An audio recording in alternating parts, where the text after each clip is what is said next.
Good evening. Whoa.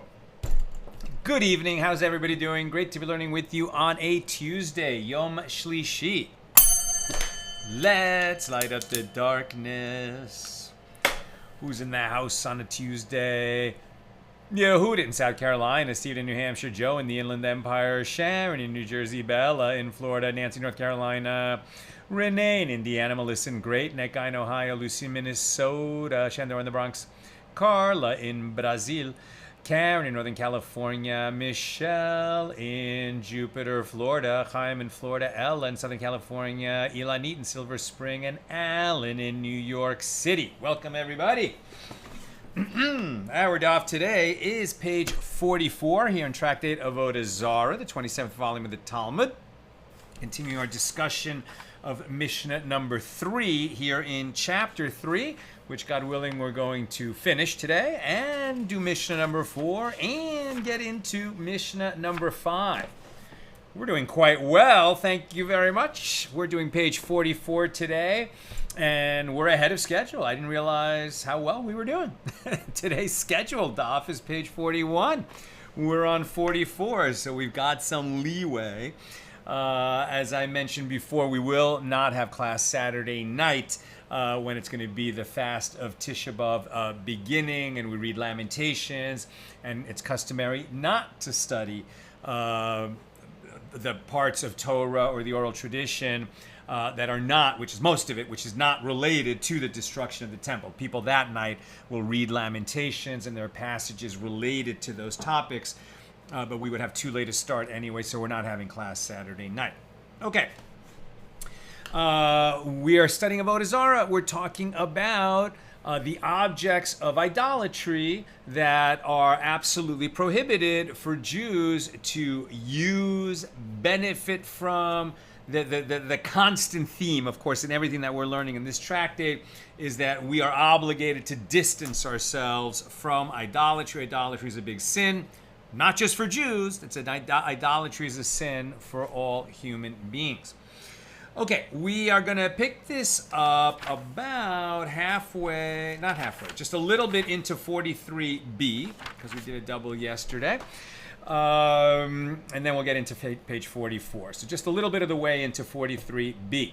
So the Gemara asks, and is it permitted to fashion figures of other attendants of God? As we distance ourselves from any aspect of idolatry, any hint of idolatry, what are idols, right? Idols are statues, essentially, of deities, alleged deities, that idolaters would worship. So clearly, we're not doing that. The question is, are we even approximating the practices of idolatry if, for example, we build a statue that is of a human form, right? Because, I mean, the sort of like the Greek gods, the Roman gods that they would worship, they look like humans, right? I mean, they have faces, arms, legs, etc. And so the question would be, if we make a sculpture of a human with no intent to worship that statue or perform any kind of idolatrous practice with it, nevertheless, this is going to be prohibited because it's too close to what the Torah says. You shall not fashion these gods, right? Anything like, and we've read this over and over again, Exodus 20:20, you shall not make with me, or a different way, sometimes, you shall not make with me gods of silver or of gold. Let's see over here, Exodus 20:20, let's see how the Art Scroll translates that verse while we're here, so we can know exactly what we're talking about here. Exodus 20:20. Exodus 20:20. Right, starting at 19, Exodus 19, Hashem said to Moses, so shall you say to the children of Israel, you have seen that I have spoken to you from heaven. Right, it's wonderful that this particular verse is introduced with God saying, okay, you, 2 million people, witnessed the revelation of God at Mount Sinai. All those people heard God's voice.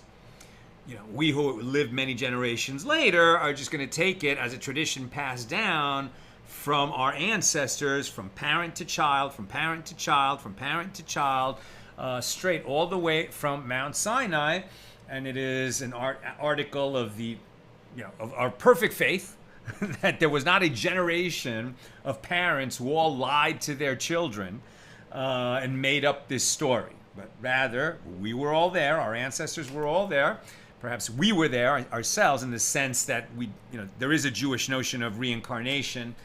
We're not going to go into that today, but there's definitely this idea that a soul will come back if it has work left to do in this world, perhaps even more than once. But at any rate, God introduces this prohibition by saying, "You have seen that I have spoken to you from heaven," and now Exodus 20:20, "You shall not make with me," but they add in the art scroll in brackets, "You shall not make images of what is with me." I'm sure that's according to Rashi.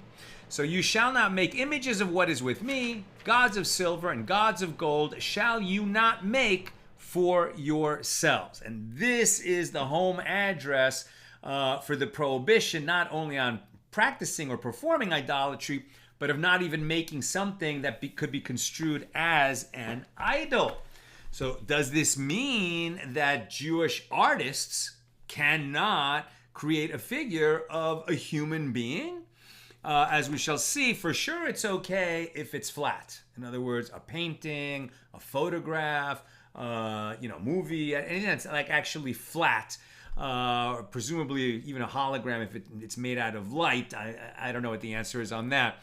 The issue is raised images, sculptures, or a figure. What is that called? A frieze, right?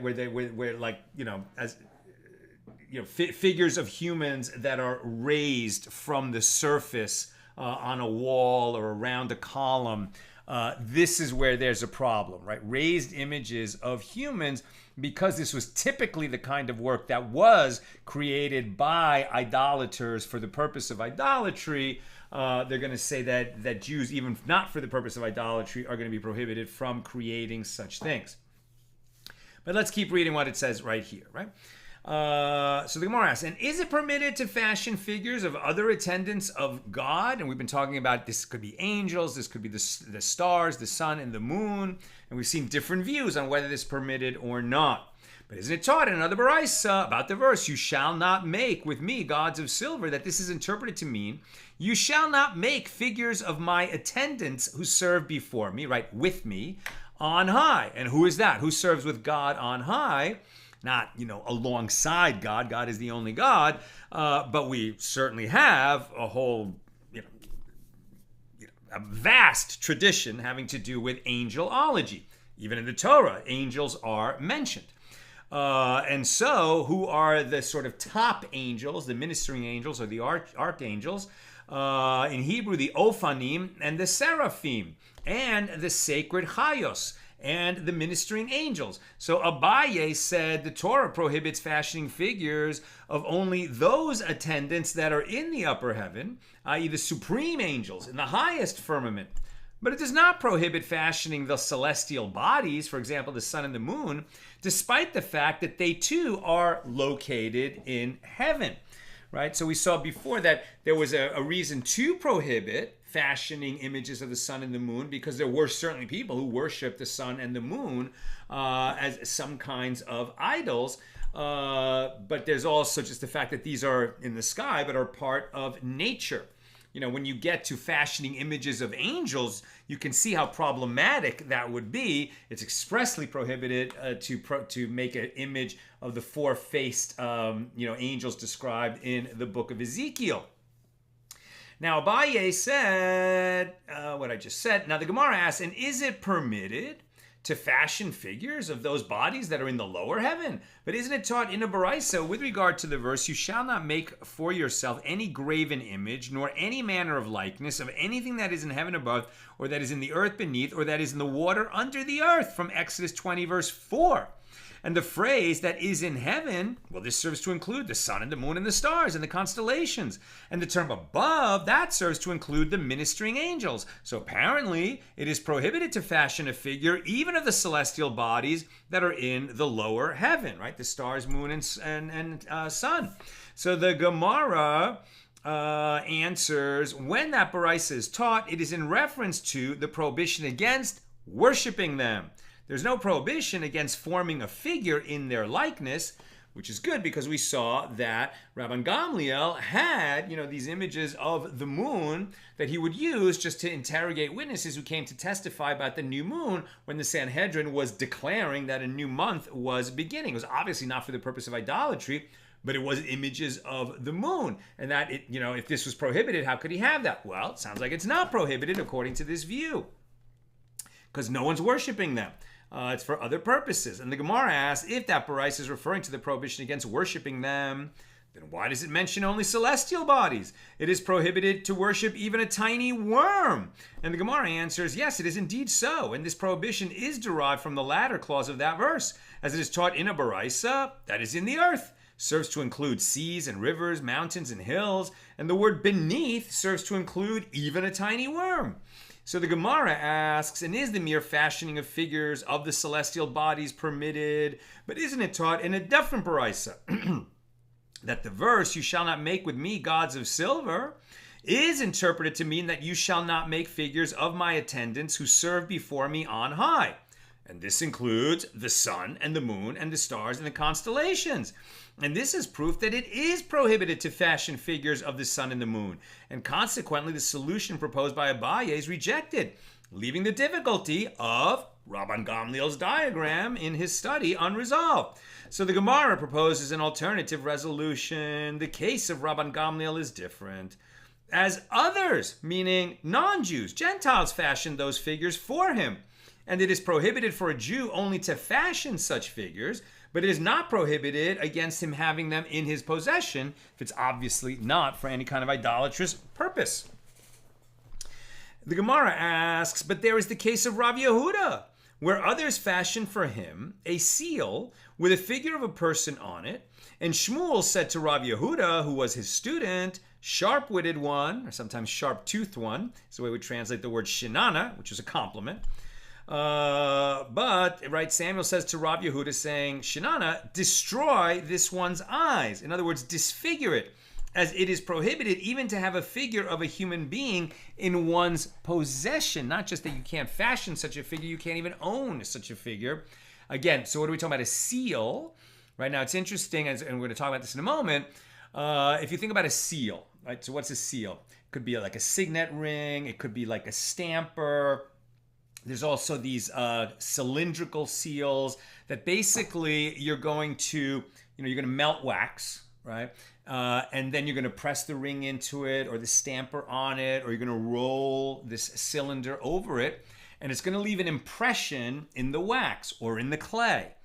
Some seals, the sort of figure that it's going to create in, when it stamps on the clay or in the wax, the figure is engraved into the surface of the seal. So then what it leaves on the wax is a protruding figure, which could be a human form, and this would be prohibited. The question then would be, well, what if the seal is protruding, and therefore the mark that it leaves in the clay or in the wax is engraved into it, right, below the surface of the wax or of the clay? The problem there is that the seal is an actual, has a protruding image of a human likeness. So whether it's the seal has the protruding because, whether the wax has a protruding figure because the seal has an embedded figure, or if the wax has an embedded figure because the seal has a protruding figure, there's a protruding figure on one of the sides. And the problem is with protruding figures. Let's keep reading. So the Gemara answers, there in the case of Rav Yehuda, his was a protruding seal, i.e. the figure projected from the ring. And Shmuel prohibited it due to the potential suspicion that he had an object of idolatry in his possession. as it is taught in a Baraisa in the case of a ring whose seal protrudes, right, above the surface of the ring. It is prohibited to place it on one's finger due to suspicion of idolatry, but it is permitted to seal objects with it because you're going to leave, right, an embedded figure, something below the surface of the wax or the clay. In this case, the act of sealing forms a figure that is sunken below the surface of the object upon which the seal was impressed, which is not prohibited. If its seal is sunken, i.e., it is permitted to place it on one's finger, but it is prohibited to seal objects with it, as that forms the protruding figure. The Gemara asks, are we concerned about arousing suspicion due to the use of a human figure? But what about that synagogue that had been destroyed in the land of Israel, and it was reestablished in Nehardea, and they erected a statue of the king in it? And nevertheless, Shmuel's father and Levi would enter and pray in it, and they were not concerned about arousing suspicion. And the Gemara answers, a public institution is different. The public is not suspected of having idolatrous intentions. Rather, it is assumed that the statue is there merely for ornamental purposes. Similar, I guess, to having an American flag in a modern synagogue. And the Gemara asks, but wasn't Rabban Gamliel an individual? According to this reasoning, his figures of the moon should have been forbidden, as they would have aroused suspicion that he had in his possessions an object of idolatry. But the Gemara answers, since he was the Nasi, which is to say the chief rabbi, really the head of the Sanhedrin, members of the public would often be found with him, and therefore there was no room for suspicion. And if you wish, say, there is an alternative answer, namely that these figures were not whole. Rather, they were formed from pieces of figures that had to be assembled. Only complete figures are forbidden, and that's why Shmuel said to Rav Yehuda, break it, right? Like that. In other words, if indeed the object that Rav Yehuda's teacher had in his possession was prohibited, then a way to render it permitted is to damage it, right? So if it's a human figure, but you kind of knock out the tip of the nose or one of the eyes, you damage it.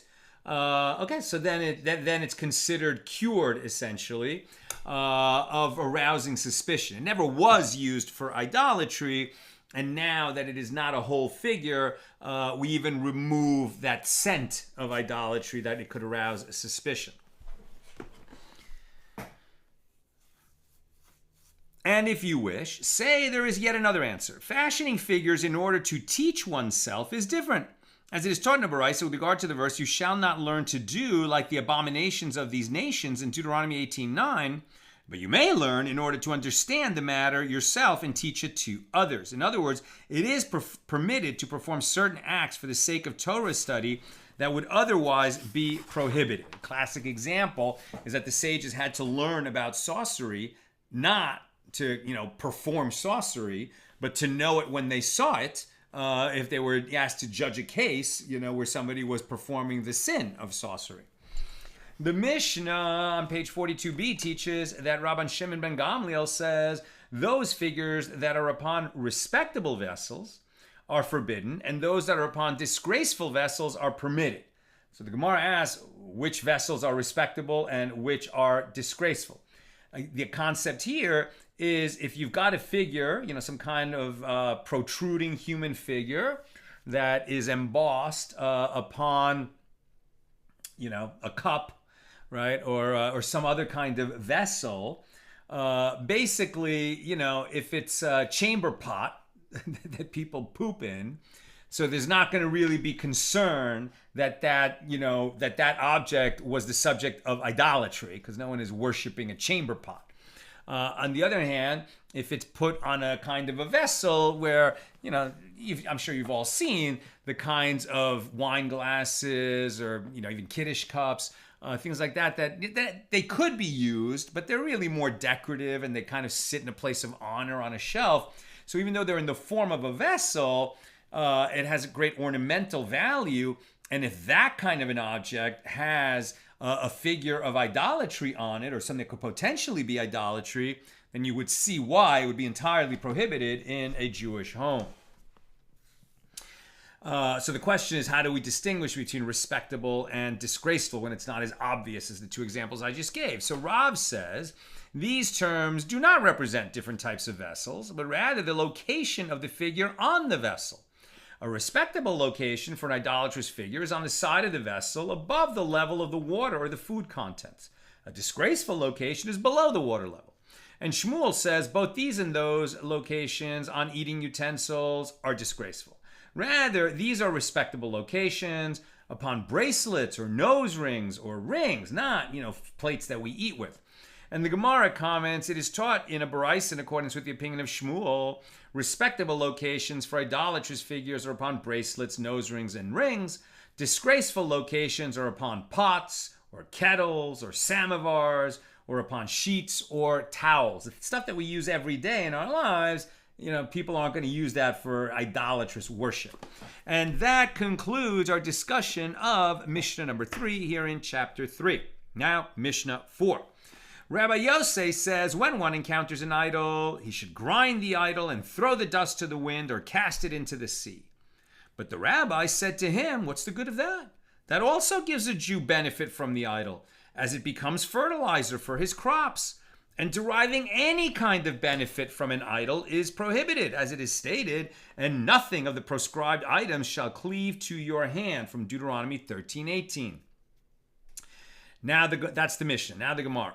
It is taught in a Baraisa. Rabbi Yosef said to them, but isn't it already stated, and your sin, the calf that you had made, right? So Moses, after the incident of the golden calf at the foot of Mount Sinai, when Moses was late coming back after the 40 days and nights taking dictation from God, writing down the Torah. The people freaked out.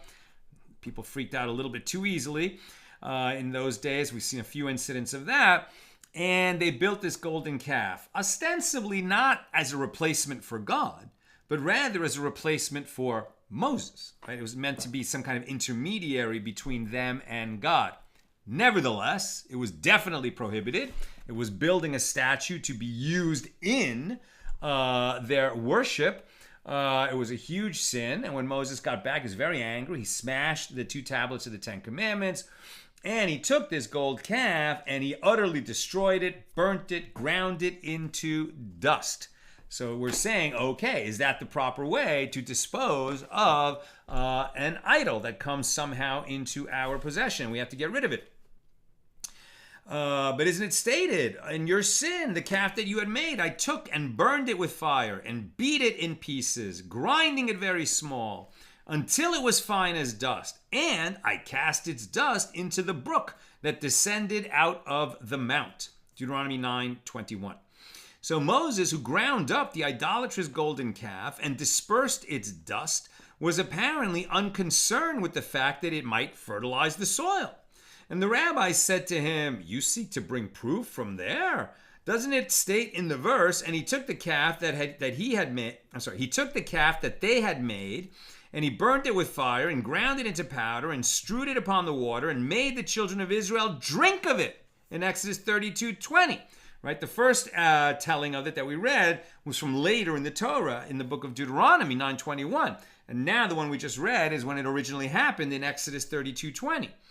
So you see the details are slightly different. So there in that first telling in Exodus, it says that Moses ground up the calf, intending only to inspect them like sota women. Right? Recall that in the ritual of the sota, the suspected adulteress, she's brought to the holy temple. The verses about the sota are written on a scroll. That scroll is put in water. The ink dissolves. There's a bit of dirt from the floor of the temple. Nothing poisonous in there. She drinks the water. If she's innocent, she's going to be fine. If she actually did commit adultery, then there will be a supernatural miracle which will result in her death from drinking that water, because it's a test where no one can know for sure what happened. Only she and the man she was secluded with know what really happened in that room, and God. Right? So here what they're saying is Moses was testing the people who actually committed the sin of idolatry and who did not. And he was going to grind up the golden calf into this dust, put it in the water, and then make people drink it. And if people committed idolatry, it's not going to go well for them. Like a woman suspected of her husband. So Moses grounded the calf, intending only to inspect them like sota women, i.e. like a woman suspected by her husband of having been unfaithful. Such a woman is compelled to drink water containing the ground up ink from the scroll of Torah passages relating to a sota woman, which causes her to die if she was unfaithful, and exonerates her and bestows blessings upon her if she was faithful. And similarly, Moses ground up the calf in order to compel the people to drink, which would cause the guilty parties to die. Rabbi Yosei said to them, but isn't it already stated concerning King Asa, and he also removed Makkah, his mother, from being queen because she had made an abominable image for an Asherah, right? An Asherah tree that had been worshipped. And Asa cut down her image and burned it in the Kidron River. We read that in 1 Kings 15:13. So it seems that Asa was unconcerned that the ground up idol may provide fertilization, right? The whole thing that's being tested here is this idea that you can't destroy and dispose of an idol by grounding it up, because you might actually benefit from the powder that results when it goes in the ground and becomes fertilizer. So here's an example of a king of Israel who did that, and he didn't seem to be concerned about benefiting from this powder in the ground. So they said to him, you seek to bring proof from there. The Kidron River does not grow vegetation, so even if the idol would have fertilized the soil, it would have been of no benefit. What is a Kidron River? If you've ever been in Jerusalem, in the old city, you can't see the Kidron River from there. But if you go on the Mount of Olives, opposite the Temple Mount, right, and there's a huge cemetery there, at the foot of the hill, it's just kind of like a dry wash, but in the rainy season, there's a river there, and that's the Kidron River. So the Kidron River runs alongside the foot of the Temple Mount, and so the question is, if you're going to toss, powder of a ground-up idol into it, is that going to, create growth? Is that going to act as fertilizer because plants grow down there or not? Let's see.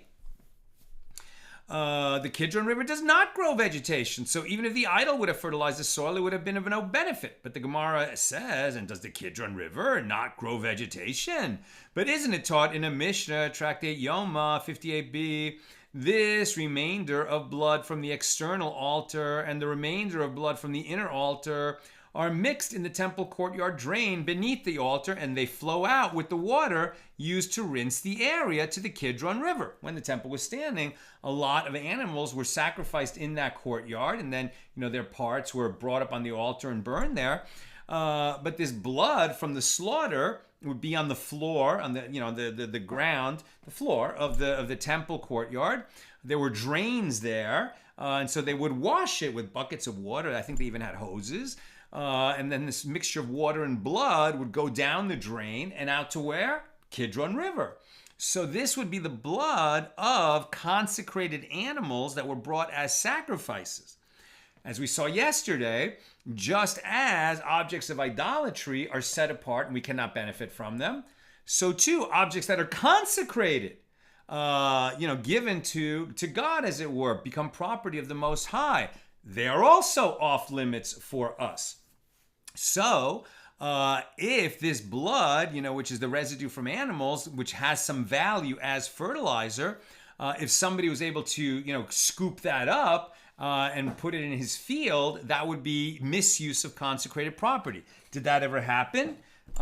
Sort of, yes. Let's read.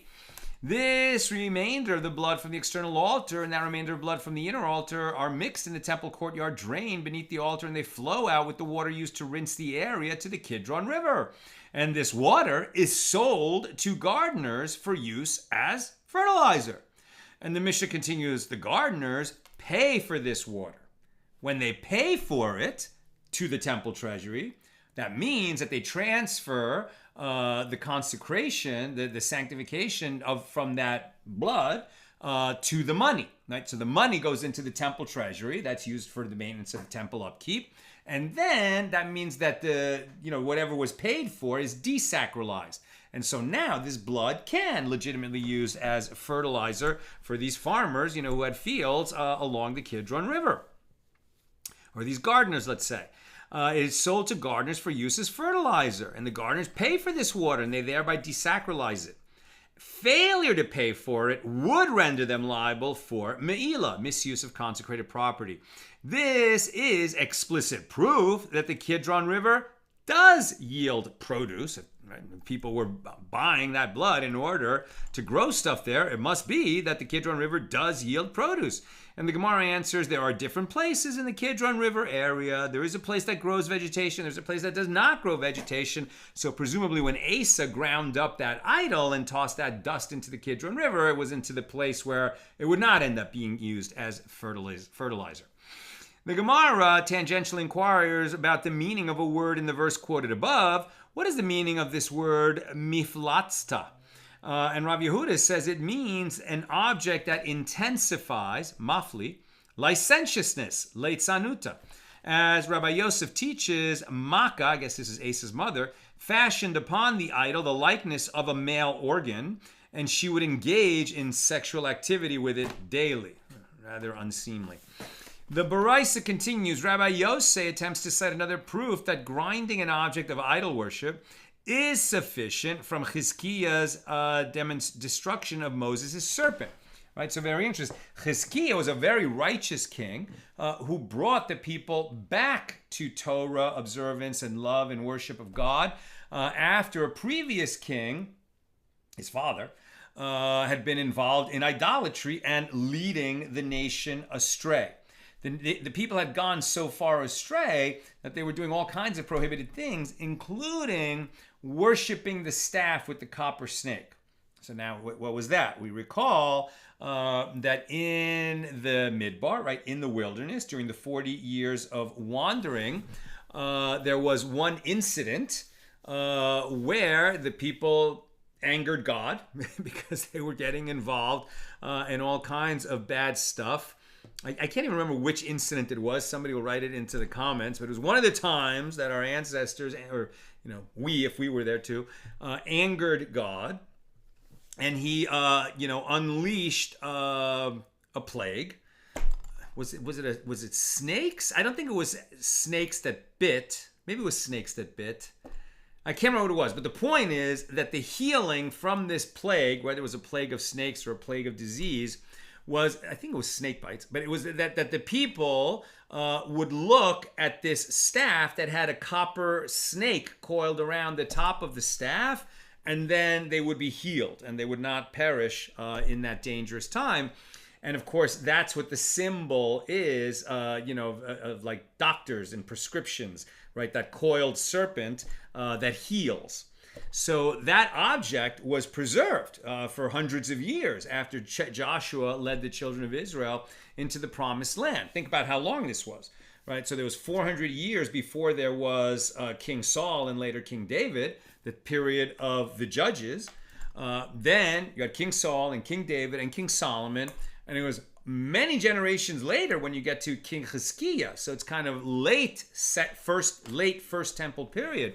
So for nearly 800 years, they had the staff of Moses with the coiled serpent above it.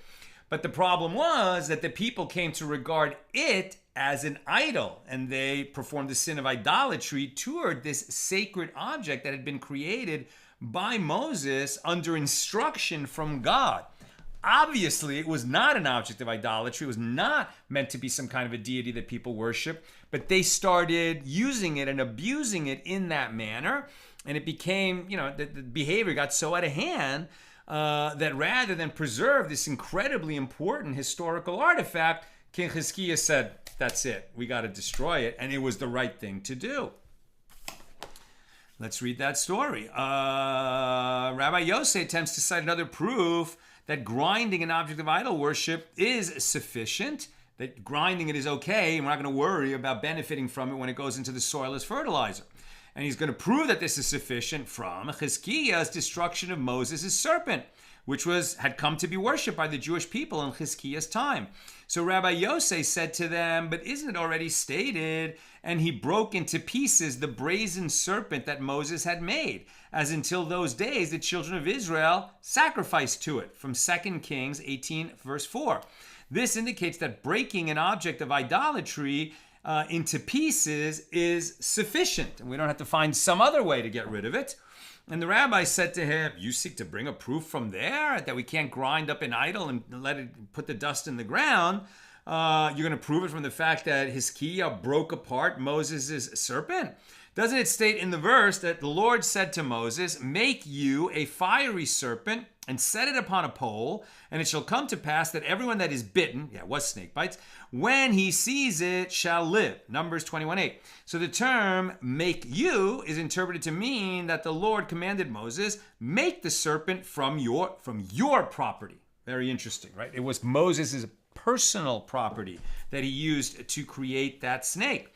Consequently, the serpent doesn't belong to the Jewish people in general, it belonged to Moses. And the principle in such a case is that a person does not render forbidden an item that is not his. Therefore, despite worshiping the serpent, the Jewish people could not render it a forbidden object of idolatry, and by right, it was not necessary to demolish it there because it had been a privately owned object of Jewish people, of a Jewish person. Maybe he bequeathed it to the population, but it had like this kind of chain of ownership. And so the fact that the people worshipped it was not going to bring it into the realm of idolatry, which would require it to be destroyed in the specific manner that we are talking about. Yesterday I said, what if you have a dog and then some other guy comes along and worships your dog? Do you now have to put down the dog? So this would seem to indicate no, because it's your dog. The fact that he went and worshiped your dog, doesn't take your dog out of the realm of your ownership and put it in the realm of idolatry, such that the dog would have to be put down. There are stringent views about this that it might become a problem. But in terms of the principle we're learning right here, if somebody comes along and worships something that belongs to you, they haven't made it an idolatrous object because they had no right to do that. So rather, despite the fact that the serpent did not have the halachic, the legal status of an object of idolatry, nevertheless, since Chizkiah saw that the Jewish people were straying after it, he arose and demolished it. So he destroyed it to stop them from performing this sin, but he's not performing the mitzvah of destroying an idol. It's different, right? He's just doing what he needs to do to stop Jews from, going after this and worshiping it, sort of removing the stumbling block before the blind. It's not the positive commandment to destroy objects of idolatry. Rabbi Yosef said to the rabbis, citing another proof for his opinion, but isn't it already stated? And they left their images there, and David and his men took them away.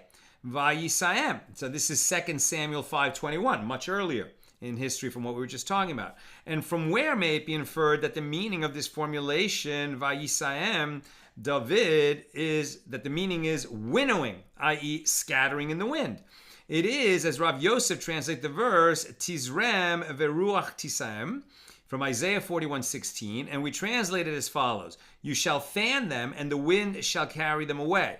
So apparently this way of disposing of idolatrous objects is sufficient, and we don't have to be worried that the dust that's blowing away from the ground up idol will, add something to the soil, because, we did the much more important task of destroying the idol so that it could never be reconstituted. The rabbis said to him, you seek to bring proof from there? Doesn't it state with regard to the same incident, and they left their gods there, and David gave an order, and they were burned with fire? And from the fact that it is not written here, and they burned them v'yasayim, learn from it that the word v'yasayim is not referring to scattering in the wind, but rather it should be understood literally, i.e. David and his men took the idols away. And it does not mean that they demolished and scattered them. Rather, it means that they destroyed them with fire in that context. And the Gemara asks, well, in any case, the verses contradict each other. the two accounts with regard to David's disposal of the items of the idols, one in the book of Kings, the other, or the book of Samuel, and the other in Chronicles, are inconsistent. One states that his men took them away or scattered them, while the other recounts that they burned them. So the Gemara answers in accordance with the resolution of Rav Huna, as Rav Huna raised a contradiction between the verses as follows. It is written, and they left their gods there, and David gave an order, and they were burned with fire. That's 1 Chronicles 14:12. And it is also written, and David and his men took them away in 2 Samuel 5:21. So is that a contradiction? Rav Huna says, no, la kasha, it is not difficult. In the interim, Ittai the Gittite, who was a Gentile, arrived, and David commanded him to remove the idolatrous status of the idols, as we learned, right? Only a Gentile can remove an idol from the realm of idolatry. A Jew is not permitted to do that. Here, the verse that states that they burned the idols describes their actions before Ittai the Gittite came, whereas there, the verse indicates that they simply carried them away, is referring to after Ittai the Gittite came and revoked their status of objects of idolatry, obviating the need to burn them. It sounds like they were in the process of burning a bunch of these statues. Then this guy came and removed them from idolatry, and they were able to dispose of them in a different fashion. Of the ones that they had not already burned. So another difficulty is resolved by Ittai's arrival, as it is written with regard to the Ammonite idol. And he took the crown of Malcolm from off his head, and its weight was a talent of gold. And in it were precious stones, and it was set on David's head. 2 Samuel 12:30. But is it permitted for David to wear the crown? Isn't that crown an object of idol worship, and therefore under the category of items from which deriving benefit is prohibited? And Rav Nachman says, Ittai the Gittite arrived and revoked its status as an object of idol worship, and therefore presumably became legal spoils of war, bounty of war, and they used it to crown David. And the Gemara discusses David's crown. The verse states, and its weight was a talent of gold. Now, a talent is a very heavy weight. And the Gemara asks, how could David place it on his head? And Rav Yehuda says that Rav says what is meant is not that it was actually placed on his head, but rather that it was fit to rest on David's head, i.e., it fit the size of his head, even though it was too heavy to be used as a crown. Now, giving a different answer, Rabbi Yosef, the son of Rabbi Hanina, says, no. It's not that it was too heavy, even though there was so much gold in it. Why? Because there was a lodestone in it that would hold it up. What's a lodestone? It's a magnet. Fascinating. The crown was so heavy that, it would be like a crushing weight on his head. But they had some kind of an arrangement where there was like a magnet in the crown. I guess probably the throne had some kind of an extension above it that would pull the crown up a little so it wouldn't be so heavy on David's head. Had this whole kind of magnetic levitation arrangement. Fascinating. There was a lodestone in it that would hold it up, i.e., from which it was suspended. So David sat and placed his head in it, giving the appearance that he was wearing it. And Rabbi Lazar says what is meant is not that it weighed a full talent of gold, but rather that there was a precious stone on the crown that was worth a talent of gold. Right? Gold, very expensive by weight, but diamonds, much more. The Gemara asks, with regard to the verse, this I have had as I have kept your precepts. Psalm 119, verse 56. And what is this verse saying? The Gemara answers that this is what the verse is saying. As reward for the fact that I kept your precepts, this crown, that's David talking, as a reward for the fact that I kept your precepts, this crown was a testimony for me that I'm fit to be king. So what exactly was its testimony? And Rabbi Yehoshua ben Levi says it was that David would place the crown on his head on the spot where one dons tefillin, and it fit him perfectly. And the Gemara asks, but how could he have worn the crown? Wasn't he required to wear tefillin? And Rabbi Shmuel bar Rav Yitzchak says there is enough space on that part of the head that it is fit for donning tefillin, for one to don in the spot where one dons tefillin. There's actually space for 2 sets of tefillin on the head. Now, we might be saying, well, couldn't he just take the crown off in the morning when he puts on tefillin, and then, he davens, he prays in the morning, and then he takes off the tefillin, puts the crown back on? But remember, in the ancient world, men wore their tefillin all the time. Not like today where we only put it on in the morning during morning prayers. So that's why it's a question that they're asking. And similarly, the verse states, now Adonijah, who was Adonijah, one of the bad sons, the wicked sons of David. Now Adonijah, the son of Haggis, exalted himself, saying, I will be king. Right? He wasn't selected to be the successor to his father, so he wanted to appoint himself the king. Rav Yehuda says that Rav says the term exalted himself teaches that he sought to have the crown fit him, but the crown did not fit. The verse states, and he prepared for himself chariots and riders and 50 people to run before him. Right? He didn't just put on the crown. He kind of tried to arrange a coup where he announced to the subjects, to the people, the children of Israel around the kingdom, that he was the new king. Right? This is when David was very old. David had selected Solomon to be his successor. Adonijah thought he was going to be the king. He's older than Solomon. He was mistaken. He tried to take it by usurping it, taking it through a coup. It didn't work. Part of his effort was to have, this procession of runners and soldiers and heralds walking around with him saying, behold, the new king. Again, didn't work. But among this procession of runners and heralds, something interesting. The verse continues, and he prepared for himself chariots and riders and 50 people to run before him. 1 Kings 1:15. And the Gemara asks, what is the novelty of these actions, since other wealthy people do the same, even if they are not the sons of kings with designs on the throne? Interesting. It is taught in a Baraisa that what was unique was that the runners all had their spleens removed and had the soles of their feet hollowed, which is a little like surgical procedure that they did on their feet, which would make them faster runners. Now we're on page 44b, which is shorter than what we've done already. And that was the conclusion of Mishnah number 4, discussion of Mishnah 4. Now, Mishnah 5 here in chapter 3, page 44b. There was a wise Gentile named Proclus ben Plospus, and he once asked a question of Rabban Gamliel in the city of Akko when he was bathing in the bathhouse of the Greek god Aphrodite. So if you're reading this, like I was earlier, you just stop in your tracks.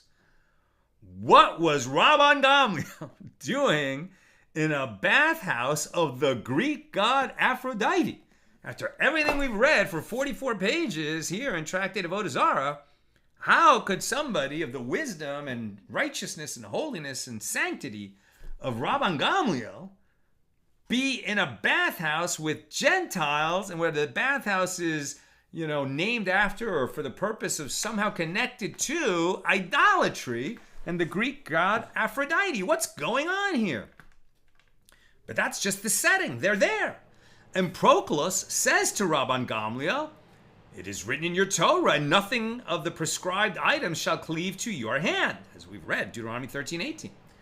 So says Proclus ben Plospus, for what reason do you bathe before an idol in the bathhouse of Aphrodite?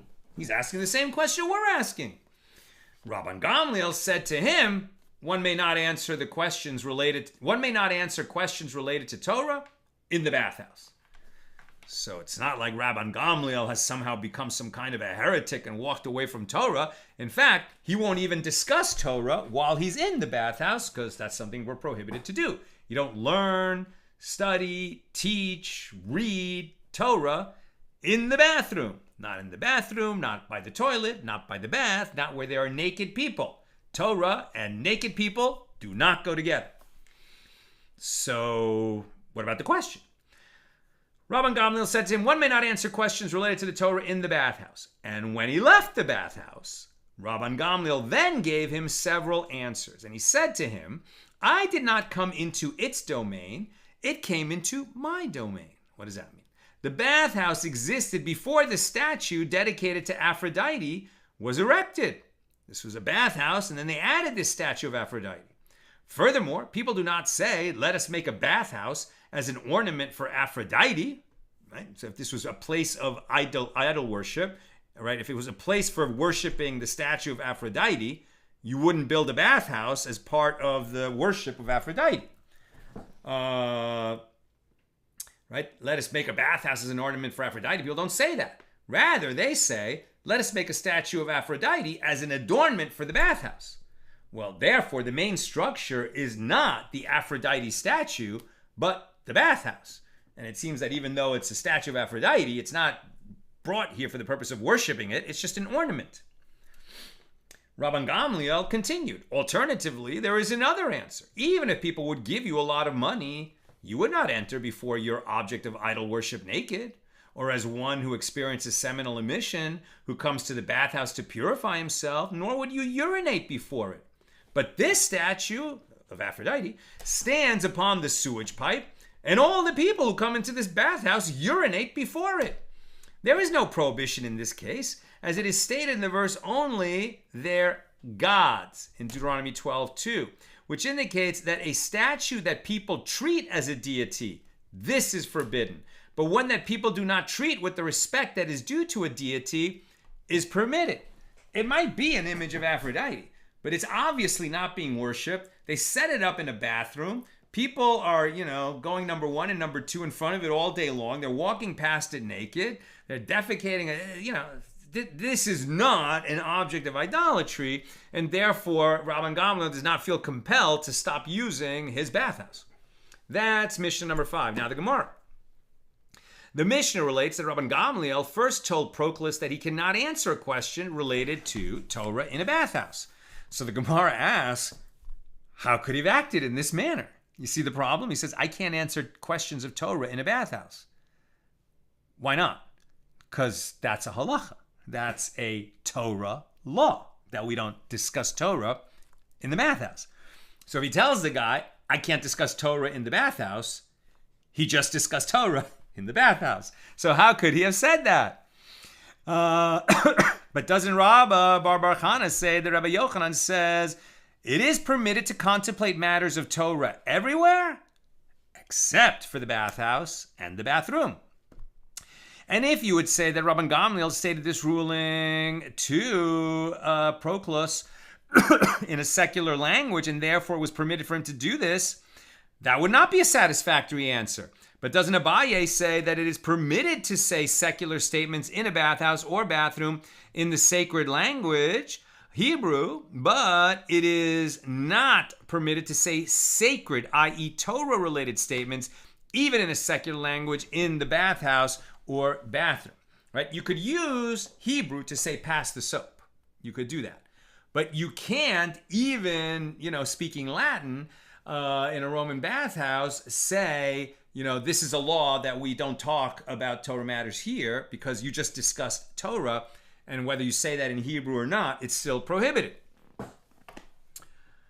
So the Gemara answers, the Mishnah actually taught as follows.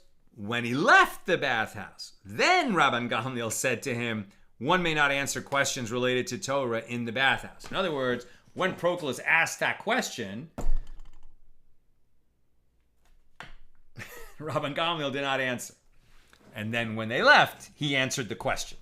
And then Proclus understood why he was met with a silent treatment after asking what seemed like a reasonable question. He just had to wait until they left the bathhouse to get the answer. New subject, Rav Chama Bar Yosef the Distinguished says that Rabbi Yoshaya says Rabban Gamliel gave a deceptive response to that officer, meaning Proclus. And I, Rav Chama, say that the response was not deceptive, but truthful. So the Gemara explains, what was its deception according to Rabbi Yoshaya? It was that Rabban Gamliel said to him, this statue stands upon the sewage pipe and all people urinate before it. In saying this, Rabban Gamliel meant that the statue has no idolatrous status, as is evident from the demeaning conduct performed before it. But this claim is deceptive, as even if one urinates before it, what of it? Does that really negate its idolatrous status? But doesn't Rava say that the idol of Peor proves the contrary, as its worshippers defecate before that statue daily, and its idolatrous status as an idol is not revoked? And Rav Chama Bar Yosef himself disagrees. And I say that this is not a deceptive answer, because with regard to that idol, Peor, that's its manner of worship, that people defecate before it. Therefore, its status is certainly not revoked by that behavior. But with regard to this statue, in our story, Aphrodite, its standard manner of worship is not that people urinate or defecate before it. Therefore, if they do those actions, it must be that they don't think of that statue as some kind of a deity. They're totally disrespecting it because they don't care. It's only an ornamental statue. Abaye said the deception in Rabban Gamliel's response was different. It's from here. When he said to him, I did not come into its domain, but rather it came into my domain, he explains, and even if it, the bathhouse, had come into its domain, what of it? In other words, if Aphrodite existed first as a statue that was worshipped, and then they built the bathhouse there, what of it? Even if the idol had preceded the bathhouse, it would still not render use of the bathhouse prohibited. Why? But didn't we learn in a Mishna on page 51b, with regard to an object of idolatry that has a bathhouse or a garden in front of it, one may derive benefit from the bathhouse or garden without showing favor by giving thanks or payment to its priests, but one may not derive benefit from it while showing it favor. Rabban Gamliel's answer was therefore deceptive because the permissibility of using the bathhouse had nothing to do with its antecedents to the statue. In other words, again, we don't paskin from the Gemara, right? There are arguments being made here. We're not sure exactly where the law ends up. But what it sounds like, and I'm not saying this is the law, but what it sounds like is, let's say that, you're in India, there's some kind of a temple of idolatry, you need to go to the bathroom. You need to go really bad. Can you go and use the bathroom in that building? As long, it sounds like, I'm not saying this is permitted, but it sounds like according to this view, that as long as you walk in there, you just make a straight line for the bathroom, you do your business in the bathroom, you leave, and you don't do any kind of bowing or paying homage or, giving money or thanks to the priests in that temple, you just go in and do your business, then you have not in any way participated in idolatry, even though you went to a bathroom on the grounds of that temple. I'm not saying that's the law. I'm not saying that's permitted. I'm just saying that according to the view we're examining here. Rav Chama, and I'm almost done. Questions or comments, please get them in now.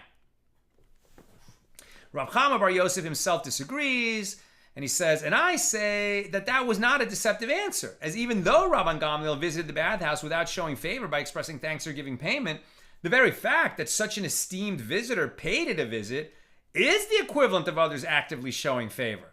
Like if you're just a regular Jew, maybe you could go to the bathroom in that temple of idolatry and make a beeline for the bathroom, do your business and leave. But if you're a prominent Jew that people are going to see and notice and say, oh, he goes in and out of this temple of idolatry, must be permitted. So he cannot go there, even if he has to go really bad, sounds like. Rav Shimi Bar Chiya says the deception in Rabban Gamliel's response was from a different place. When he said to Proclus, this statue stands upon the sewage pipe and all people urinate before it, he explains, and if people urinate before it, what of it? That does not indicate a lack of idolatrous status. But didn't we learn in the Mishnah that if one spit in front of it, urinated in front of it, dragged it, or threw feces at it, its status as an object of idolatry is not revoked? But then Rav Chama Bar Yosef himself disagrees, and he says, and I say that actually that it is not a deceptive answer. It is true, because there, the case of that Mishnah is one of who, not one who's worshiping Peor, which doesn't remove idolatrous status, but in the case of Aphrodite would. It's a different idea. There, that case of that Mishnah is a one who temporarily rages against the idol, and afterward he appeases it. Here, in the case of the Aphrodite statue erected on the sewage pipe, each and every hour the statue remains in a constant state of disparagement, and this setup indicates a permanent lack of reverence and an absence of true idolatrous status. And Rabba Bar Ula said the deception of Rabban Gamliel's response was from here, when he said to him that people do not say, let us make a bathhouse as an adornment for Aphrodite. Rather, they said, let us make a statue of Aphrodite as an adornment to the bathhouse. And he explains, and even if people say, let us make a bathhouse as an adornment for Aphrodite, what of it? But isn't it Torah B'Raisa in the case of one who says, this house is hereby dedicated to idol worship, or this cup is hereby dedicated to idol worship, he has said nothing, i.e. his words take no effect. Why? Because there is no halacha, no legal device or procedure for consecration with regard to objects of idolatry. Fascinating. When the temple is standing, if a Jew says that he hereby consecrates that sheep as an offering that he will bring in the holy temple, now that sheep belongs to the holy temple. Even if he says this while he's standing far away from the temple, and now it's his job, he's going to have to take that sheep to Jerusalem and bring it as an offering in the temple. It's no longer his sheep. He can't shear it, he can't milk it, he can't work it, he can't use it. He has to sustain it and bring it up as an offering because he consecrated it. How did he consecrate it? With speech, just by saying it's consecrated. On the other hand, if somebody consecrates a sheep, to be an offering for idolatry, he has said nothing at all, because there is no designation through words for objects to become objects of idolatry the way there is for consecration. Fascinating difference. He has said nothing. His words do not take effect, as there is no law of consecration with regard to objects of idolatry. While one can consecrate an item to the temple through verbal designation, there is no such method for according idolatrous status to an object. Therefore, Rabban Gamliel's deception lies in his indication that such a formulation would render the bathhouse forbidden as an object of idolatry. And Rav Chama Bar Yosef himself disagrees, and he says, and I say that it is not a deceptive answer. For although the bathhouse would not be rendered forbidden as an object of idolatry due to a verbal designation, it would at least have the status of an adornment of an object of idolatry, and that is also forbidden. And that concludes our discussion of Mishnah number 5. And we'll pick it up tomorrow right at the top of page 45a with Mishnah number 6 here in chapter 3. Let me take a couple of questions because the hour is late. Wanda Parrott, so good to see you here. Wanda says, listening attentively, animals, mazalot, zodiac on the wooden synagogue ceilings. Yes, exactly. Wanda is an expert in figures that were painted on synagogue ceilings. Obviously, you can have such figures, stars, animals, that were not and had no idolatrous intent, but at least it's in that exception that we talked about, flat, right? It's flat. They're not raised figures off the surface of the wood. It was painted on those ceilings. Just so, Wanda. Sharon, so am I understanding this right? It is not only an idol prohibited, but a frieze as well. Yes, protruding figures of humans and other things that might be idolatrous would be prohibited for a Jew to create. Lucy, so are Jewish artists not allowed to sculpt the human figure? Now, that is where the law seems to sit as we're reading it in the Gemara. But today, when people make, when an artist makes such a statue, are we saying that he has any idolatrous intent? No. Are we saying that anybody could mistake his intent for idolatrous intent? Probably not. So does that mean it would be permitted? I don't know. I don't know where the halacha sits on that question. It definitely seems like there was this prohibition, but is this one of those cases where when the world changed, the halacha changed or not? I think that there's a lot of nuance to this question, and I'm not going to say I know the answer. I don't know the answer. If you are a Jewish artist who's also a pious yid, and who wants to make sure that you obey Torah law, and you are a sculptor and you want to make a human form, is that permitted? Is there, if it's prohibited, is there some kind of marking or damage or change that you could make in that human figure that would render it permitted because of size or stylization? I don't know. These are very complex questions, and you'd have to talk to your local Orthodox poskening rabbi. Joseph, so to understand, raised images refer to statues, but not, say, a stained glass window. Great question. That's the way I understand it. A stained glass window would be considered flat. Joe, my understanding is that these restrictions hold for jewelry too. Raised figures. Very interesting question. There's all kinds of charm bracelets that probably do have human faces on them. But again, I think if there's any kind of stylization, then it's not such a problem, So again, there's lots of nuance to this. It's beyond the scope of us to answer it.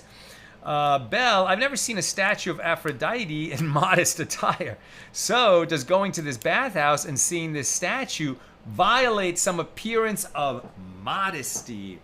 Great question, right? And as we saw even today in the reading, that some of these idolatrous statues were formed in such a way to purposely be sexually provocative. And if that was the case, how could Rabban Gamliel allow himself to be in such a situation? Now, maybe there, what's prohibited is gazing on something that is immodest. So, I'm sure that Rabban Gamliel was not spending any time looking at that statue. He probably kept his back to it all the time. The question was, how can you even be in the room with it? But it's a great question. That's what I've got for us today. And with God's help, we're together again tomorrow, Wednesday, at the regular Wednesday time, 6 p.m. Pacific. Have a great night.